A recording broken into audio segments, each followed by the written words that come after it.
Hello Euanimous Friends! Welcome back again to my YouTube channel. I'm Euanne Hyuna. So today gagawa tayo ng napakasarap na Lumpiang Shanghai. Hindi lang pang okasyon, pwede ring pang negosyo. At ito ang ating mga ingredients. But don't forget to subscribe to my YouTube channel. Let's be friends!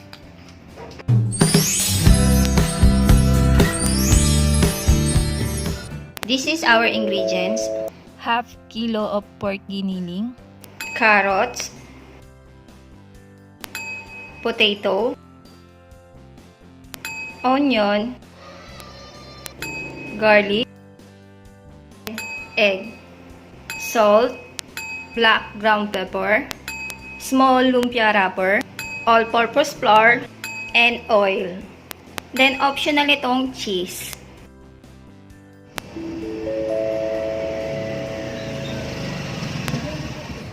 Pag mainit yung mantika, lagay natin ang bawang.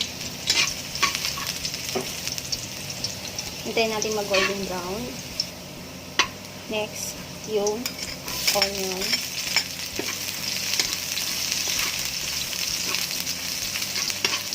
Then next, yung ating kalahating kilo pork.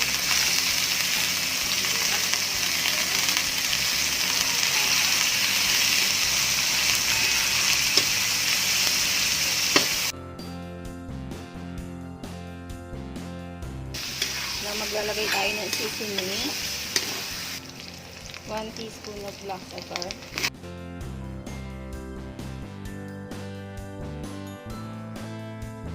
Then salt.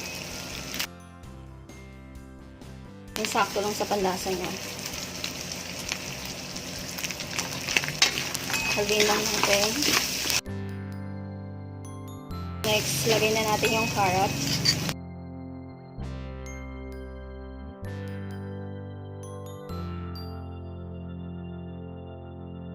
Then yung patatas.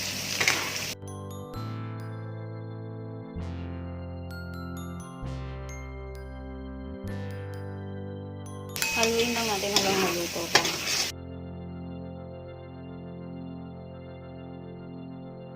Then patayin na natin yung apoy. Then ilagay na natin yung 1 egg. Haluin natin habang mainit ang ating Shanghai.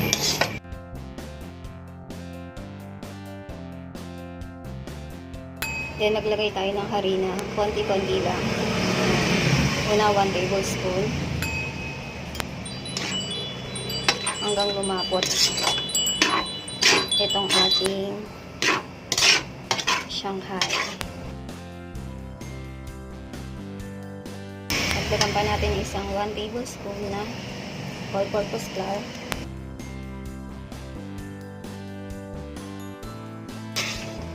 Yan. And then, lagyan na rin natin ng cheese. So, optional itong paglagay ng cheese.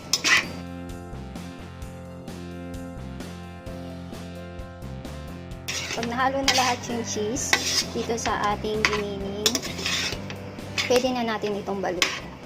Okay? Nababalutin na natin yung ating niluto dito sa small wrapper. And then, yung gagamitin kong patakal is 1 tablespoon.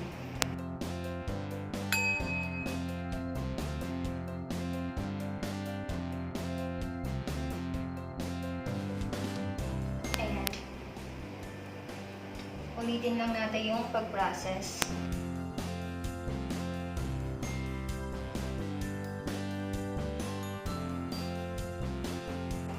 Yan.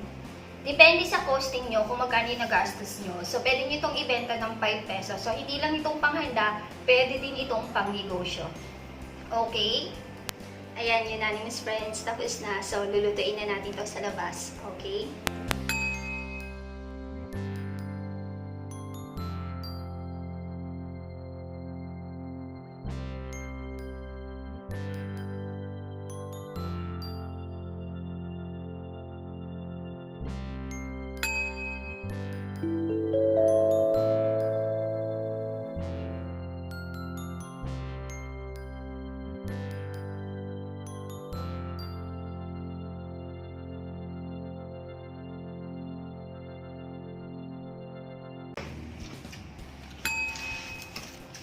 pala to. Aray ko.